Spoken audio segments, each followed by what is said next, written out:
Bonsoir, soyez les bienvenus dans un nouveau numéro du Club de la Presse avec 4 chroniqueurs. Honneur aux dames. Bonsoir Anaïg Haute. Bonsoir.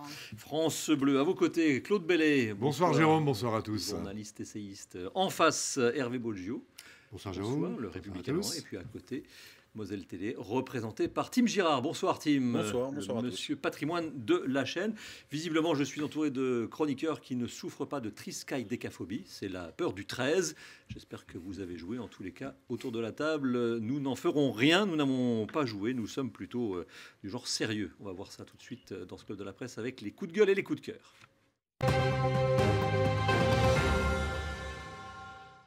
Ça, c'était juste pour vous montrer que je parlais grec de temps en temps à mes heures perdues. Incroyable. Hein. Anaïg, on commence par vous avec un coup de cœur local qui nous a fait chaud au cœur, c'est le cas de le dire. Et oui, le Géocœur qui a gagné le concours Lépine dimanche dernier. Alors, qu'est-ce que c'est Géocœur ? C'est un petit QR code, en fait. C'est, vous savez, ces petits symboles que vous pouvez flasher avec vos téléphones, qui peut être apposé au-dessus des défibrillateurs qui se trouvent dans tous les lieux publics, les entreprises, un peu partout. En cas d'urgence, quand les pompiers ont la notification d'un arrêt cardiaque, ils font sonner, biper une alerte lumineuse sur le défibrillateur. En flashant le QR code, on récupère l'adresse et ça permet aux gens qui sont à côté du défibrillateur d'aller apporter très rapidement le défibrillateur et de faire les premiers secours. C'est vraiment super. C'est en attendant en fait l'arrivée des secours. Voilà, parce que souvent on se dit que c'est à la minute que ça se joue. Et là, si quelqu'un a les compétences et son ces brevet de défibrillateurs, secouriste, ils s'utilisent assez facilement, hein, parce que je ne sais pas si vous avez déjà vu, il ils donnent les consignes ici, en fait. Ils donnent les consignes et donc vous l'allumez, ils vous disent ce qu'il faut faire.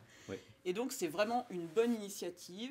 C'est lorrain, c'est mosellan et on est fiers. C'est thionvillois, non? Même presque, Tim. C'est pas loin de Thionville. Honnêtement, je suis pas sûr, mais il me semble que c'est pas loin de Thionville. Mosellan. C'est Mosellan. Et puis alors le concours Lépine, ça n'est pas n'importe quel prix que Frédéric Lebold a gagné, puisque c'est le prix du président de la République, c'est le top du top dans les concours, dans le concours Lépine. C'est le très haut niveau, mais bon, il faut dire que pour le coup, l'innovation allie une vraie dimension innovation et puis une dimension absolument utile avec.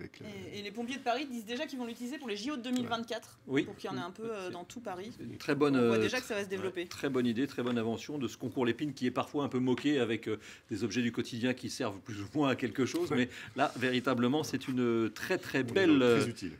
Très belle invention, donc bravo à Géocœur. Et d'ailleurs j'ai lu que le patron de Géocœur avait des rendez-vous qui étaient pris avant qu'il ne gagne, qui étaient un peu compliqués à mettre en place, et notamment avec la mairie de Paris, mais maintenant tout le monde l'appelle, c'est sûr. Évidemment tout le monde en veut, comme par hasard.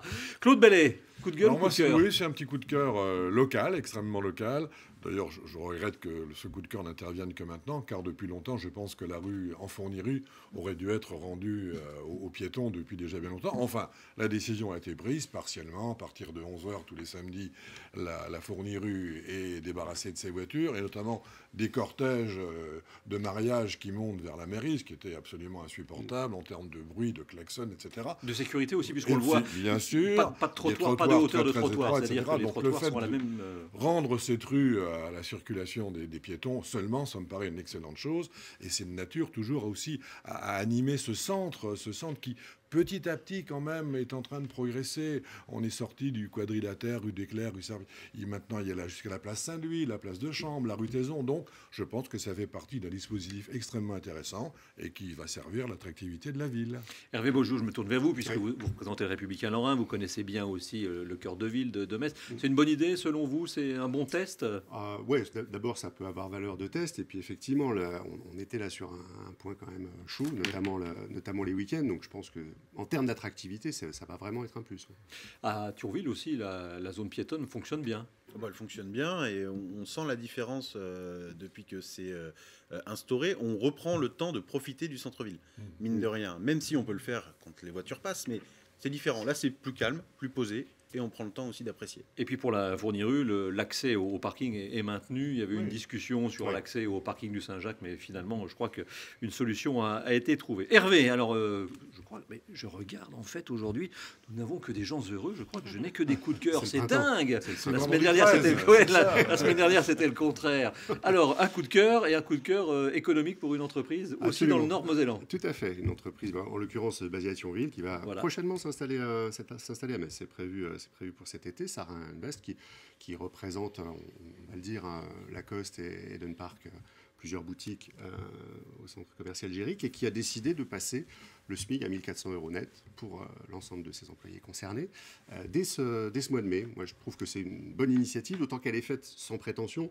C'est-à-dire que voilà, il ne s'agit pas du tout de pointer du doigt ceux qui ne le feraient pas. Hein.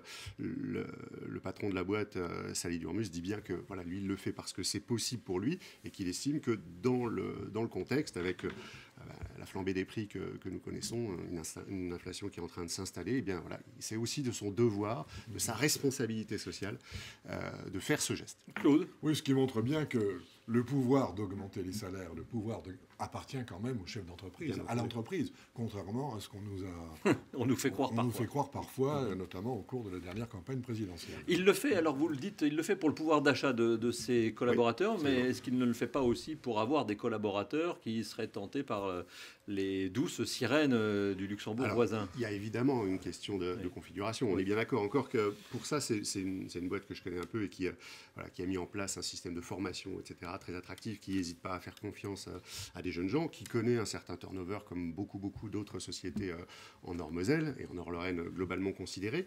Mais voilà, je pense vraiment que derrière, il y a aussi une volonté, bien, naturellement, de fidéliser les salariés, mais également de faire vraiment ce geste, puisque la boîte peut se le permettre. C'est quand même un geste qui n'est pas tout à fait neutre, hein, 4 300 € par an et par salarié. Oui. Là, on ne parle pas d'une multinationale, hein, Oui. c'est 4 boutiques, enfin bientôt 4 boutiques. Donc, oui, ça reste raisonnable voilà. En taille, et voilà, c'est important de le dire que ça n'est pas donné à tout le monde, mais quand c'est possible, c'est bien qu'un chef d'entreprise fasse Absolument. le pas. Alors je suis étonné, Tim Girard, puisque je vous ai présenté comme étant le monsieur patrimoine de la chaîne, et je pense que les téléspectateurs ne me diront pas le contraire. Et alors là, vous avez un coup de cœur à contre-pied, puisqu'il s'agit de sport. Eh bien, pas vraiment, parce que le Non. sport fait aussi partie de l'histoire, Oui. et notamment le FC Metz. Alors, je sais que le FC Metz sort d'une saison un peu compliquée, on va le dire comme ça, même si la victoire de dimanche fait chaud au cœur. Mais pour autant, le FC Metz, c'est 90 ans d'histoire en tant que club professionnel, 103 ans, je crois, si on prend le Premier club. Premier club créé en 1919. Le FC Metz, ça fait partie du rayonnement du territoire, hein, et ça fait partie de son patrimoine. Et moi, j'aimerais bien qu'on prenne un peu de recul quand on parle du FC Metz. Alors certes, là, le maintien ou pas, c'est la grande question. Oui. On l'espère, bien sûr. Mais pour autant, le FC Metz, c'est 63 saisons en Ligue 1. Enfin, en tout cas, c'est la 63e saison en Ligue 1, ce qui est quand même l'un des plus réguliers. Donc, en termes d'élite footballistique en France, c'est à souligner quand même. Certes, parfois, on retombe en Ligue 2. Parfois. Voilà, mais bon, ça, on n'en parle pas et on s'en souviendra pas. Ouais. Pour autant, donc, il faut rester grenat, c'est important. Et je me suis permis quelques rimes pour parler de ça. Incontestablement, le FC Metz participe donc au rayonnement du territoire, dans ses meilleurs jours comme dans les pires. 90 ans de bonheur et parfois de tristesse, c'est ça aussi le sport. Il faut rester grenat malgré tout. Un club, c'est dans le cœur et pas ailleurs. Et si parfois c'est source de malheur, gardons la foi en attendant des jours meilleurs. Très bien, merci. C'est Ça ça, sera le la sport. citation de la fin, mais on la met au début. Voilà. Oui, il a tout à fait raison. Évidemment, le FC Metz fait partie du patrimoine. Mais simplement, je voudrais rappeler aussi que les déconvenus, nos voisins les plus proches en matière de football, en ont connu aussi. Oui. Hein, le RC Strasbourg D'abord. est descendu en national. Et malheureusement, l'AS Nancy-Lorraine va le faire cette année. Donc, hein, voilà. Sans oublier, Claude, vous ne me démentirez pas non plus, à l'époque, il y avait Sedan, et Sedan a aussi disparu de la carte. À un moment donné, nous avions 5 clubs en première division dans l'Est de la France. C'est sûr aussi que si vous allez ailleurs en France, on vous parlait de Metz, qu'est-ce que les gens connaissent? Alors ils vont peut-être dire la Moselle, un peu la sidérurgie. Non. Et après, c'est le FC Metz. Évidemment. Après, c'est le FC Metz. La voilà. cathédrale est juste en dessous. Et vous vouliez rendre hommage aussi à un collaborateur de la chaîne qui vit les matchs à C'est ça. domicile Alors, avec ferveur. Je parlais de la victoire de dimanche qui fait plaisir. Et ce qui a fait plaisir aussi, c'est le commentaire de Florian Tonizzo qui était avec Stéphane Borbiconi. Florian Tonizzo, quand il commente, là, on y voit la passion, on y voit la ferveur. Il s'appelle Tonizzo. Et voilà, Tonizzo. Et on apprécie surtout son humeur. Allez, Vraiment, c'était super. on l'écoute, un petit extrait. Et le but de Vincent Pajot, deuxième poteau.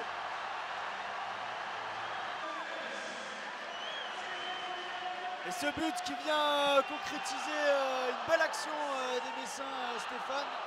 Didier Lamkelzé, et la balle piquée de Didier Lamkelzé. Quel but inscrit par le FC Metz, ça fait 2-0. Ah, magnifique. Magnifique passe de Traoré, magnifique appel dans le bon tempo de Lamkelze. Beaucoup de sang-froid devant Lopez.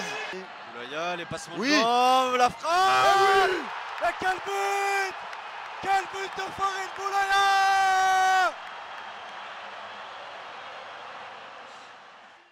Voilà, c'était la passion de Flo Tonizzo. Vous nous devez un repas à tous, Flo, pour la semaine prochaine. Voilà, allez, sans plus tarder, le premier thème de ce Club de la Presse, et on change complètement d'environnement.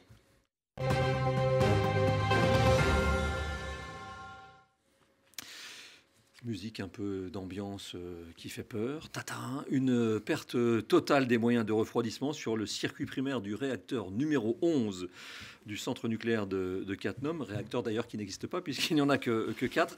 C'est l'exercice grandeur nature Tatatin auquel se sont attelés un certain nombre de personnels, de membres des forces de l'ordre et des secours pour jouer un exercice de sécurité nucléaire, exercice obligatoire tous les 5 ans. Alors c'est un exercice joué, mais pas complètement, puisque par exemple, on aura sans doute l'occasion d'y revenir, Hervé Boggio, la population n'a pas été évacuée comme c'était prévu dans le plan de départ. Absolument, alors c'est effectivement surtout en interne Oui. au CNPE, au Centre nucléaire de production électrique de Cattenom, que ça s'est joué là pour le coup, pour de vrai, et puis bien sûr en préfecture vrai, avec... oui, pour de vrai et pour de faux quand même, parce qu'on n'a pas coupé le circuit. En tout cas, on a tout fait comme si c'était vrai. Oui. Et puis, bien sûr, en préfecture, avec le centre opérationnel départemental. Après, pour le coup, le scénario a été élaboré par EDF National et l'Institut de radioprotection. Et il était absolument inconnu des acteurs de C'est l'exercice. comme pour le bac, c'est-à-dire qu'on découvre ça le jour On J. ouvre les enveloppes le jour J et on doit réagir de manière à être, on va dire, au plus près des conditions réelles d'un véritable incident de ce type. Incident de niveau 3, donc c'est quand même incident grave. Je rappelle que le scénario, c'est le tremblement de terre en moins, en gros, ce qui s'est passé à Fukushima, donc, oui. avec des conséquences qui peuvent être absolument dramatiques. Claude, c'est obligatoire, mais oui, c'est aussi normal que l'on s'entraîne. Ça nous ramène un peu les pieds sur terre, si j'ose dire. C'est ce qui montre que le nucléaire, certes, a un certain nombre d'avantages incontestables, hein, la production d'énergie non carbonée, mais qu'effectivement, il y a toujours des risques, à la fois sinon d'explosion, du moins de fuite, de choses qui peuvent être dangereuses, de rejet, disons, de déchets radioactifs dans l'atmosphère. Et puis, il y a le problème, toujours aussi, qui reste entier, celui du traitement des déchets. Donc, on voit bien que le nucléaire, aujourd'hui, tout le monde, la plupart des responsables politiques prennent position en faveur de ce nucléaire. Il ne faut jamais oublier qu'en contrepartie, il y a des risques. Voilà. La deuxième chose qui m'a paru importante aussi dans cet exercice, c'est qu'on a vérifié, vous savez, les capsules d'iode qui sont distribuées dans des périmètres aux populations dans un rayon de 20 km autour de la centrale et qui sont les premiers médicaments à prendre s'il y a une fuite radioactive. En dehors des consignes habituelles, isolez-vous, fermez portes et fenêtres, etc. Donc ça m'a paru aussi intéressant parce qu'on pouvait, vous savez, quand un accident de ce genre survient, souvent on dit les capsules d'iode, on se rend compte qu'elles étaient périmées ou qu'il n'y en avait pas assez. Là, ça a eu l'avantage quand même de remettre les choses un peu d'aplomb et je pense que c'était un exercice extrêmement intéressant et espérons que ça ne reste que... Ça n'arrive jamais. Voilà. Anaïg. C'est intéressant aussi parce qu'il y a eu des municipales il n'y a pas si longtemps et que les maires ils doivent être associés à ce dispositif. Et il y en a peut-être qui ne connaissaient pas forcément tous les rouages, donc c'est important de leur rappeler. Même si là, toutes les communes n'ont pas forcément joué le jeu de se prêter à l'exercice, en tout cas, c'est important de leur rappeler leur devoir aussi en cas d'accident nucléaire qui peut sembler très lointain, mais si ça arrive, on sera peut-être content de s'être entraîné pour...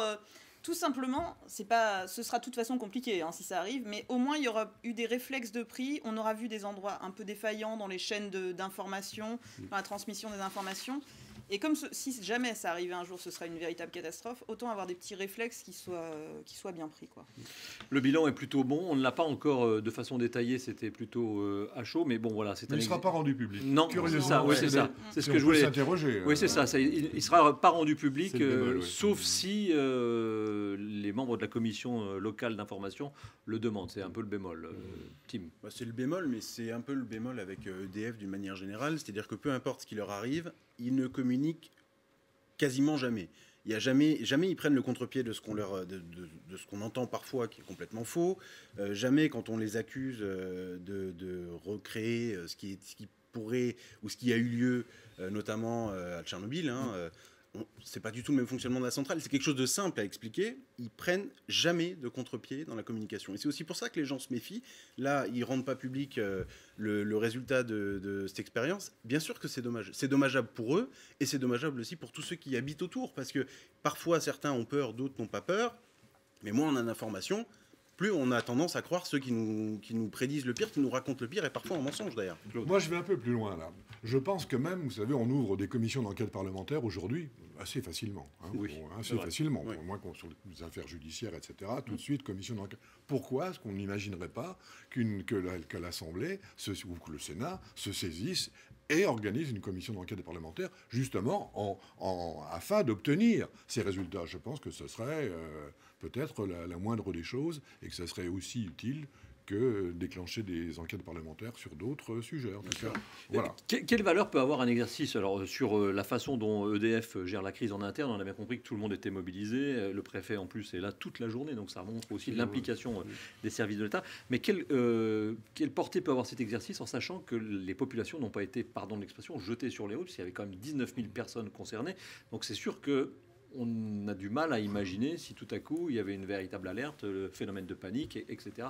etc. Alors, ouais, effectivement, là, le scénario prévoyait, décision préfectorale, pour le coup, d'évacuer le périmètre de 5 km autour de la centrale. Ça représente 19 000 habitants, et pas seulement des habitants valides, etc. Oui. Donc, le rôle... En sachant ceux qui sont au-dessus des 5 km vont se dire pourquoi pas moi, et peut-être que... Voilà. Bien entendu, et il y a un risque d'engorgement, etc. Mais précisément, le rôle d'un exercice comme celui-là, c'est de vérifier la coordination avec les forces de l'ordre, les sapeurs-pompiers, la gendarmerie. Qu'il n'y ait pas d'informations contradictoires. Voilà, l'ensemble des structures sanitaires pour permettre l'évacuation des personnes qui sont moins mobiles, etc. Donc là, pour le coup, ça permet de valider les scénarios, mais effectivement, de les valider de manière fictive. On sait bien que si on doit demain évacuer 19 000 personnes en une heure ou moins, c'est quelque chose qui risque d'être compliqué. La communication d'ailleurs était importante puisque les médias étaient impliqués, des élèves de l'école d'administration aussi jouaient le rôle de personnes paniquées pour passer des coups de fil et se renseigner. En tous les cas, voilà, toutes les composantes ont été... simuler la pression médiatique. Oui, et simuler la pression médiatique. Toutes les composantes étaient réunies autour de ce scénario dont on a quelques éléments de conclusion. Ça s'est plutôt bien passé d'après ce que j'ai lu dans la presse chez vous d'ailleurs. Jérôme Le Saint l'a dit, mais nous n'aurons pas le détail. Voici le dessin de Catherine que j'aime beaucoup. C'est un journaliste équipé d'un petit micro qui pose la question. Vous testez ce qu'il faudra faire si la centrale explose. Et on lui répond, si elle explose, vous n'aurez pas à vous préoccuper de ce qu'il faudra faire après. Voilà. Les centrales n'explosent pas. Oui, il faut quand même le rappeler. Oui, ça fond, ça n'explose pas. Oui, c'est certain. Ça fond, ça... Bon, enfin bon, bref, ça s'évapore, peu importe. Mais en tous les cas, le mieux, c'est que ça n'arrive jamais. Hein, c'est ça. Évidemment. C'est ça. Allez, le deuxième sujet, beaucoup plus léger.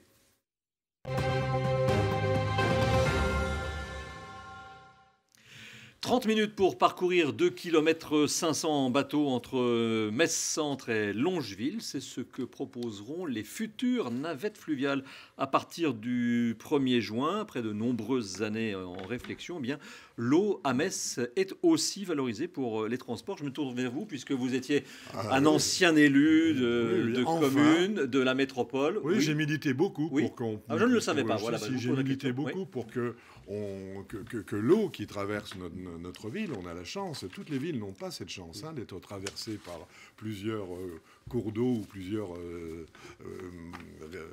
cours, etc. Donc on a cette possibilité-là, et je regrettais assez souvent que tout se passe à l'intérieur de la ville, mais jamais sur les bords de la Moselle. Donc là, non seulement il y a une volonté, et effectivement, ces petites navettes là qui vont se mettre en place doivent inciter pas seulement, à mon avis, ceux qui vont travailler au centre-ville, etc., et qui veulent éviter les bouchons absolument fous qu'il y a entre Longeville et le centre de ville. Donc ça, c'est une...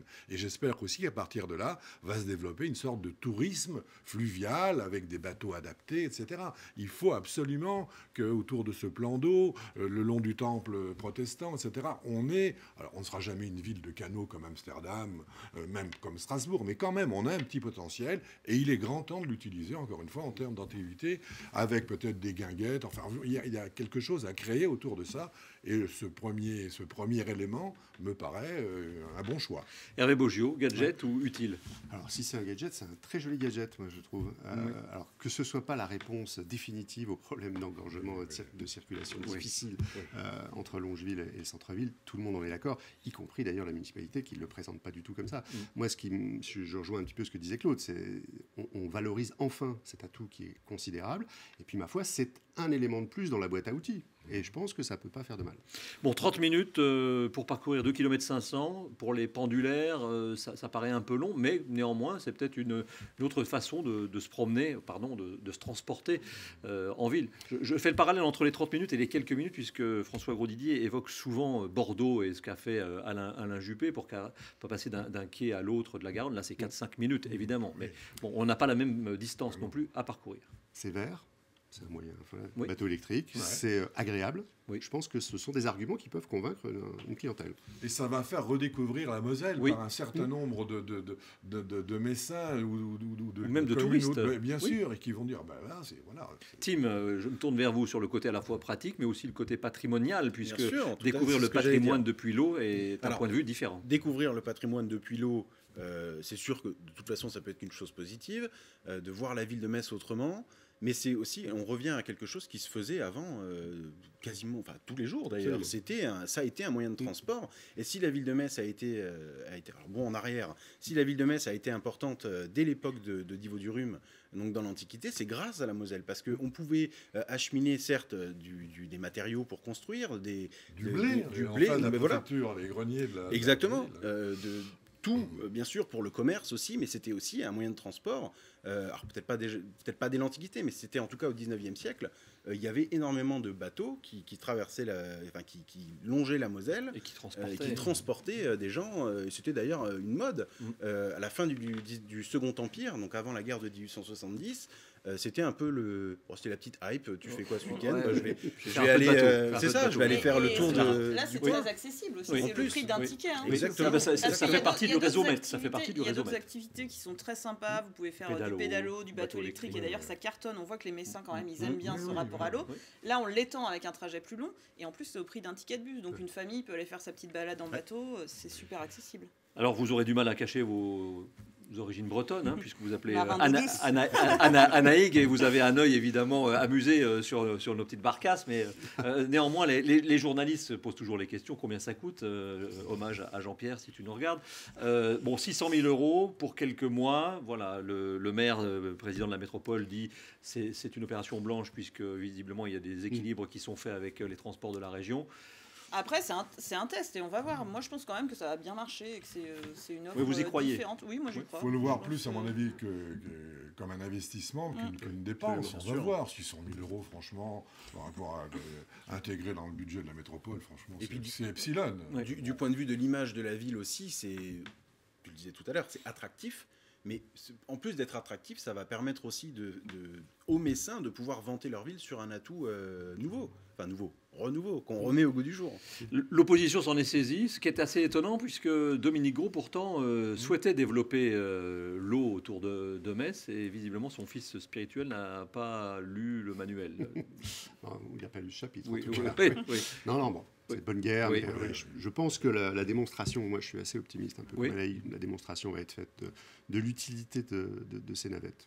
2 navettes, donc 28 et 75 places, toutes les heures et toutes les 30 minutes aux heures un peu plus importantes, aux heures le matin je suppose, et puis le soir, avec un projet pour aller aussi jusqu'à Ars-sur-Moselle. De manière générale, c'est aussi l'eau, vous le disiez, qui va être remise un peu au goût du jour. Et je crois que la Seille aussi, il y a un projet pour faire en sorte que la Seille soit navigable.